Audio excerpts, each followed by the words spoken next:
Jalan SETIA RAJA-STUTONG traffic light activated. Ministry of Health acknowledges the lack of parking space. PETROS station in PUSA. Those are the headlines for tonight. I'm Lorenzo Isaac and you're watching TVS Nightline.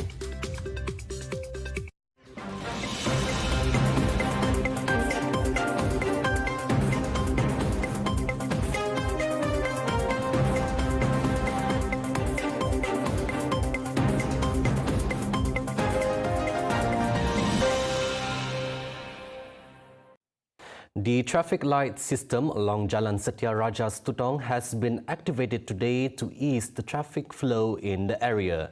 Sarawak Deputy Premier Dato' Amar Douglas Ugahambas said the early activation was to ease the traffic flow in the area, especially during the peak hours. He added the overall project for the construction of a traffic light intersection of 5 roundabouts along the Kuching-Samarahan Expressway is ahead of schedule by 55%, with its contractual completion date scheduled for the January 2024. He also commended the hard work and commitment of the contractor to complete the task even during the unprecedented weather over the past couple of weeks, not to mention the patience of the public in adhering to public road safety during the construction process. The Ministry of Health (MOH) is facing several obstacles in resolving the lack of parking spaces for hospitals nationwide. Deputy Health Minister Lukanisman Awang Sauni said aside from budgetary issues, the lack of available and suitable spaces around hospitals is also hampering the ministry's effort to improve this situation. On the budget, he said, so far, MOH is prioritizing the provisions of healthcare and medical needs rather than building more parking lots. Kementerian Kesihatan Malaysia, KKM, sedia maklum tentang isu kesesakan dan kekurangan tempat letak kereta yang berlaku di hospital-hospital KKM. Namun demikian, memandangkan peruntukan yang terhad, keutamaan KKM pada masa ini adalah tertumpu kepada penyediaan keperluan penjagaan kesihatan dan perubatan berbanding pembinaan kemudahan tempat letak kereta yang bertingkat. He said this in reply to a question by Nerus MP Dato' Dr. Alias Razak regarding whether the government has plans to build a multi-story car parks at government hospitals nationwide to resolve the critical lack of parking space. Commenting further, Lukanisman said, so far MOH has made several strides towards rectifying the issue, such as working together with local and private authorities on the use of existing parking lots.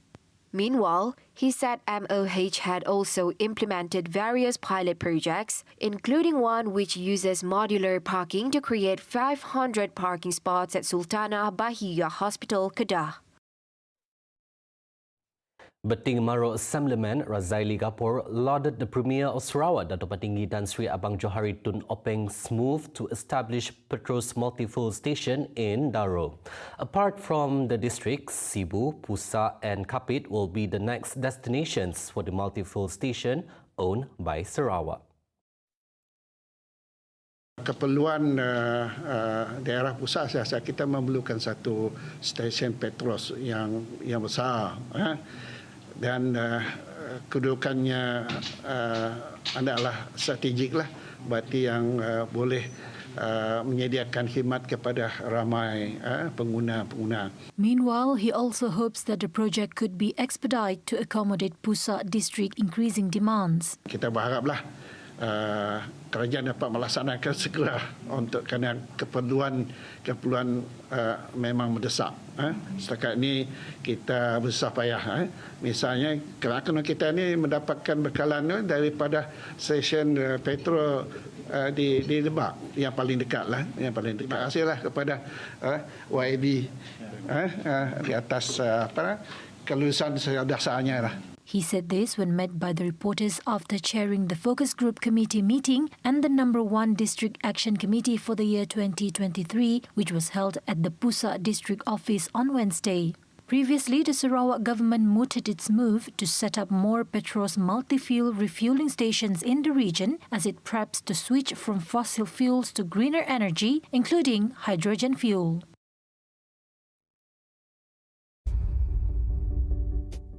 Sarawak is already ahead in its uptaking towards hydrogen fuel cell technology.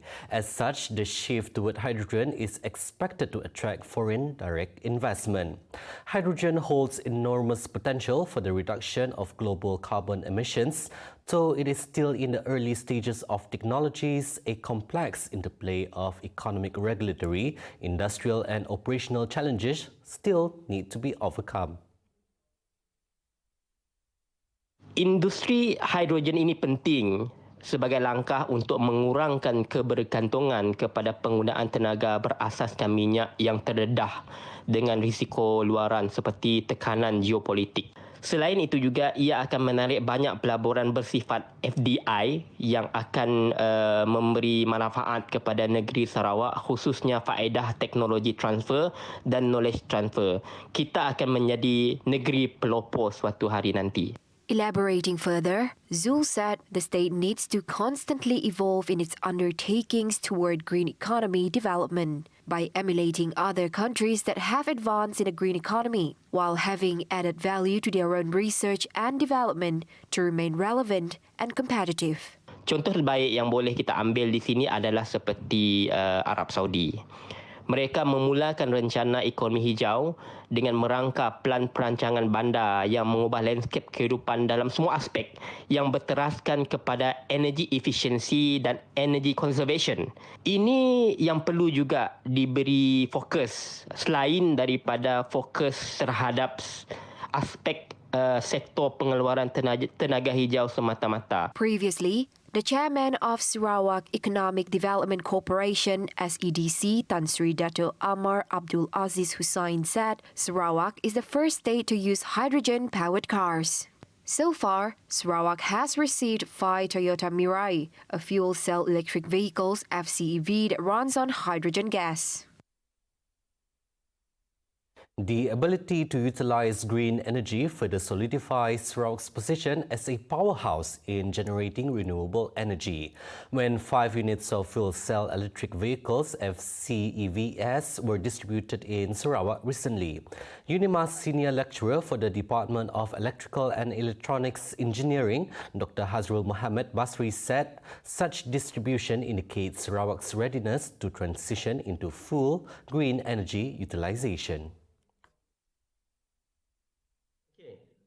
As we know, the transition towards producing green energy is necessary and also a critical step towards mitigating the climate change and reducing greenhouse gas emission. While there are still much work to be done, progress is being made in many areas towards the adoption of renewable energy sources such as solar, wind, and hydroelectric power. Though faced with different challenges in developing and harnessing energy from renewable sources, Hazrul said Sarawak is moving in the right direction toward replacing the usage of conventional fossil fuel. In relation to this topic, while the allocation of FCEV to Sarawak is a positive step, it is just one aspect of a larger effort to transition towards a more sustainable energy system. Of course, there are still much work to be done, and the state will need to continue to invest and to prioritize sustainable initiative to make a successful transition into green energy as its main sources. Several investable areas added Hazrul includes the development of skilled talents and technologies, which is critically needed in order to move forward in the green energy sector. With the current rate of development in green energy, Hazrul added Sarawak will be able to fully utilize it in various sectors by 2030.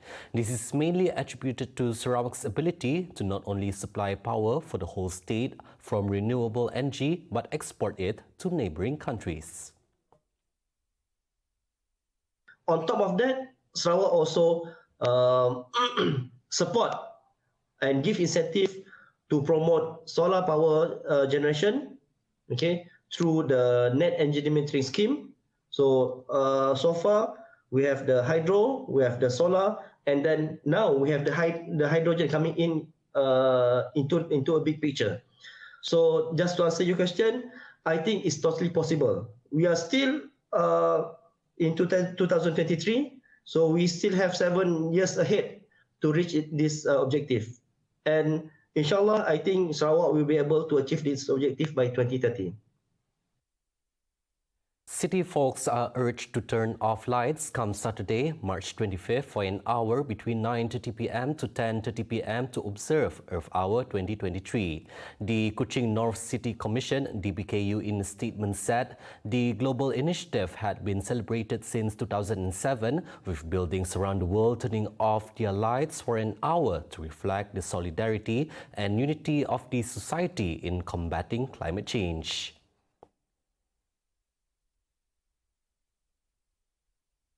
An astronomy centre worth 4.9 million ringgit in Bintulu Division has been fully open to the public since February 1st. Aside from becoming an astronomical observatory centre, he said that the centre also serves as a place for educational purposes, stargazing and astrotourism activities.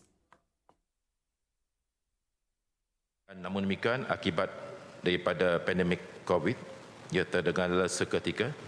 Namun demikian, alhamdulillah, projek ini telah pun siap sepenuhnya. Dan pada hari ini kita akan menyerahkan projek ini kepada pihak Jabatan Mufti Sarawak. At the same time, he also said that the long-awaited project was supposed to start in 2003 after obtaining an approval from the Office of the Keeper of the Ruler's Seal, adding that the office has also agreed to establish the Ruqyah Hilal station located in Tanjung Batu as one of the 29 stations to observe Hilal nationwide. Ia akan menjadi tempat untuk pelajar-pelajar kita serta siswa-siswi universiti untuk menjadikan tempat ini sebagai rujukan ilmu falak dan astronomi, dan juga termasuk pada masyarakat awam sama ada orang Islam ataupun bukan Islam. Ia boleh memberi peluang kepada pelancong-pelancong yang datang ke bahagian Bintulu untuk melihat keindahan langit yang penuh dengan objek-objek cakrawala di kawasan langit yang gelap dan bebas daripada pencemaran cahaya. Furthermore, he revealed that the state government is committed to supporting the efforts made in implementing various activities to further improve the astronomy field in Sarawak.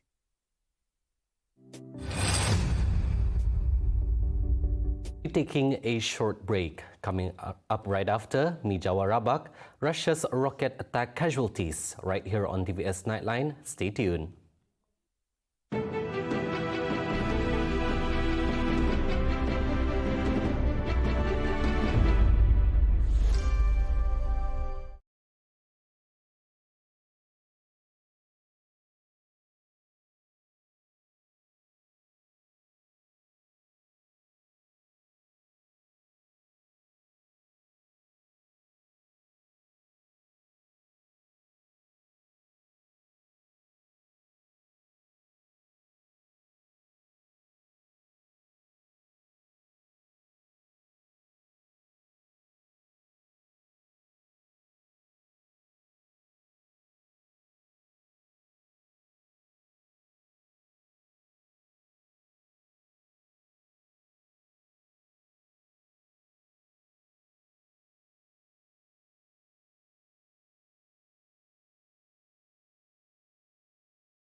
Welcome back.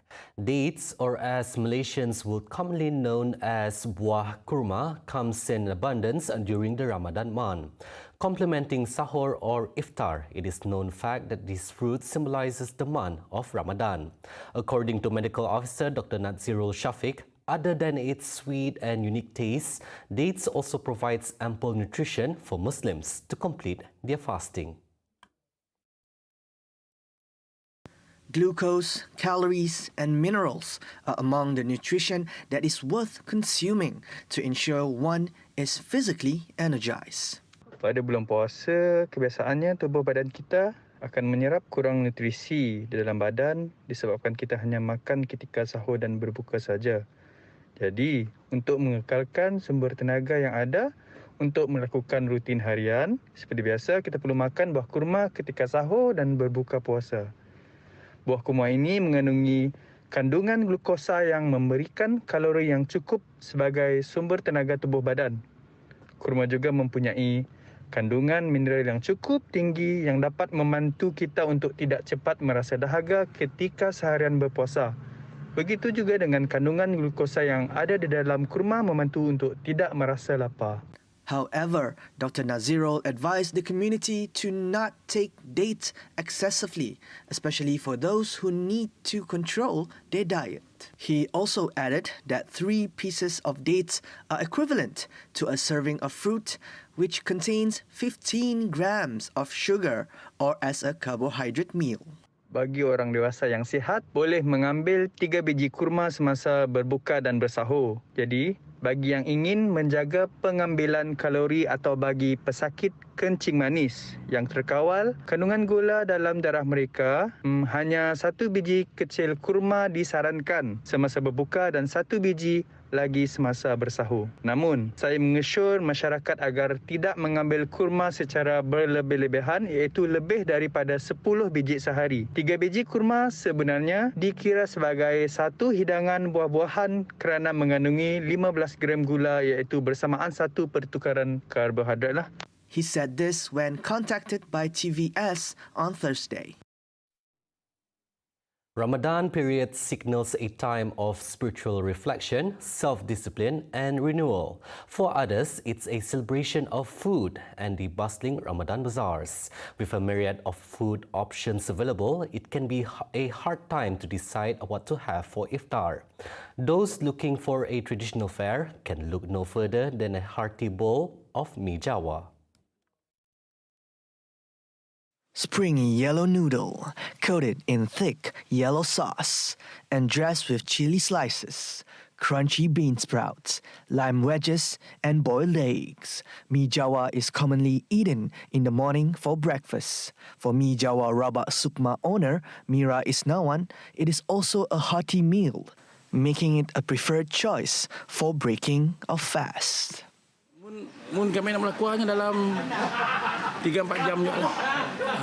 Pasal kami ada 2 kuah sate dengan kuah mi Jawa ya. Yang lain-lainnya pun cara mulahnya lah. Rumit bang, memang rumit. So kita nak kekalkan resepi lama lah. Kami nak kekalkan yang pun keistimewaan lah.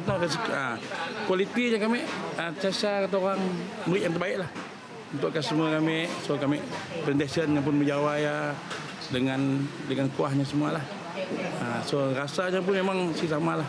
While it does not come to mind as often as its Kolo Mi or Laksa counterpart, Mi Jawa has a distinct flavor that makes the people come for more. Situ mi-nya siklah manis. Kita boleh request nak lebih toge kah, apakah ya istimewanya. Mungkin kuahnya karena sebagai orang Indonesia ini hampir-hampir sama dengan mie Aceh gitu kan. Jadi tetap makanan Sarawak tapi ada taste Indonesianya juga. Iya pastinya. Terutama mie Jawa sini ya karena memang ini menjadi menu menu wajib di keluarga kami untuk buka puasa. Anak-anak saya juga suka.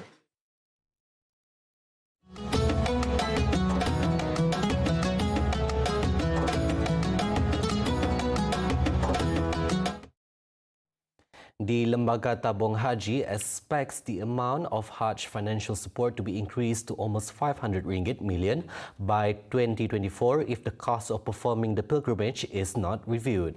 Minister in the Prime Minister's Department, Religious Affairs, Dato' Dr. Muhammad Naim Mokhtar, said the matter will have an impact on financial institution as it needs to provide a reasonable profit distribution to their depositors.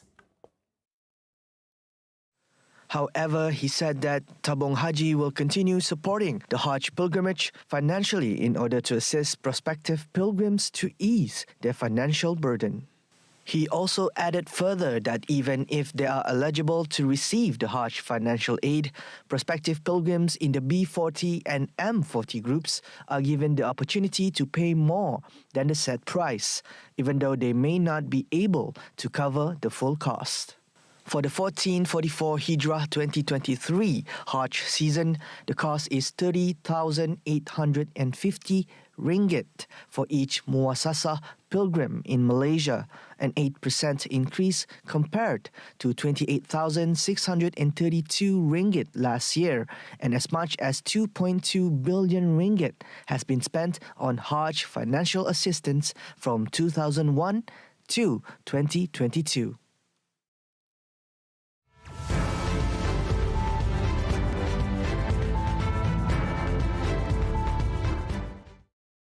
The proposal to establish Maktab Rendah Sains Mara (MRSM) based schools for well-to-do groups will not involve any government allocations. This was said by Deputy Prime Minister Datuk Seri Dr. Ahmad Zahid Hamidi. The Rural and Regional Development Minister said this futuristic plan by Majlis Amanah Rakyat (MARA) would use the Private Financing Initiative (PFI) and funding through collaboration with financial institutions. Ahmad Zahid also gave an assurance that the fee-paying MRSM would not be built on land reserved for projects meant to benefit the poor. Tetapi kita akan bekerjasama dengan beberapa pihak yang boleh menggunakan smart partnership untuk pembinaannya. He was replying to a supplementary question from MUA MP Syed Saddiq Syed Abdul Rahman on whether the government would utilise Mara land reserved for poor people and B40 group to cater for the schooling of T20 and M40 children.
Now, on to some international affairs. Russian missiles hit residential buildings in the Ukrainian city of Zaporizhia on Wednesday, March 22nd, killing 1 and injuring at least 33 people, including 3 children, according to Yuri Malashko, head of Zaporizhia Regional Military Administration.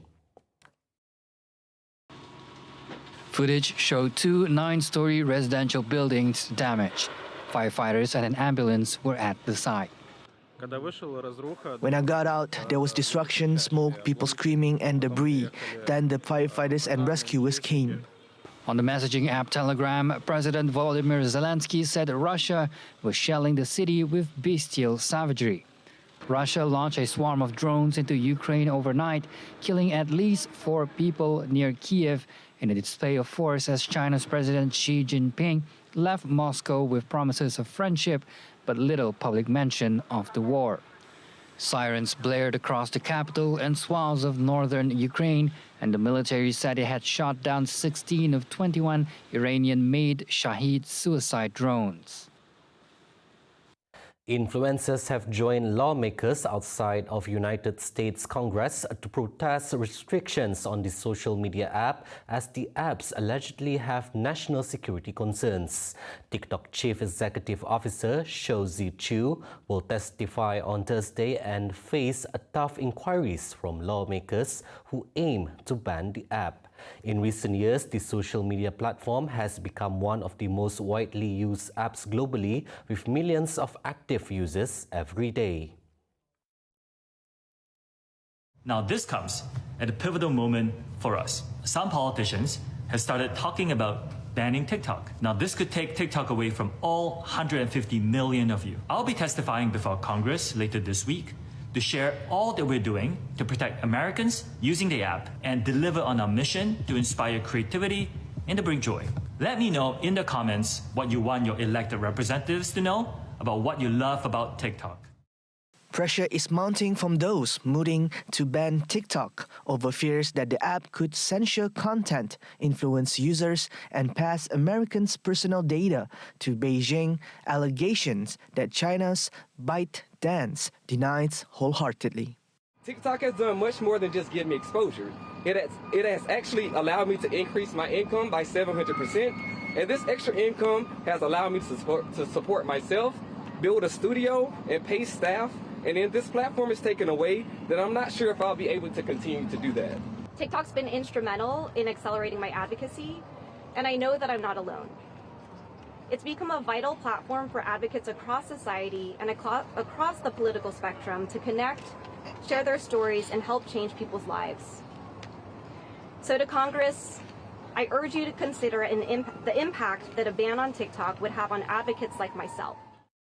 TikTok had previously expressed its disapproval of the Restrict Act, stating that the Biden administration does not require further authorization from Congress to tackle national security concerns regarding the app. And that's all the news for TVS Nightline. I'm Lorenzo Isaac. Thank you for watching.